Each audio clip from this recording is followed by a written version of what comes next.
Talk about climate change. So we are told carbon emissions are responsible for climate change. So CO2 is the culprit here. So let's destroy this narrative with their own numbers. In the example of Canada, we are paying a carbon tax because Justin Trudeau deems it necessary for the people to pay for their own emissions, their contributions to this climate change. We are emitting a lot of CO2, so we are causing these climate problems.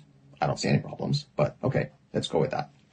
There are 318 billion trees in Canada. One mature tree clears or absorbs 48 pounds of CO2 per year. This means 7.6 billion tons of CO2 are absorbed by trees every year. Now, it is estimated that 545 million tons of CO2 is produced in Canada every year, which means the trees in Canada, and I'm not talking about all the other vegetation other than trees. I'm not talking about that. We're not including that, which means trees only in Canada absorb 14 times more than the carbon emission of Canada, and we are made to pay a carbon tax. So tell me again what it is about. Is it about climate change? It's not. If there's no CO2, we are doomed. There cannot be life without CO2.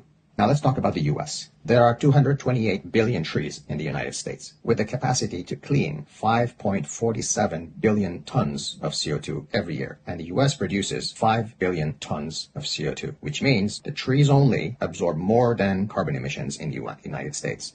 So what are we talking about?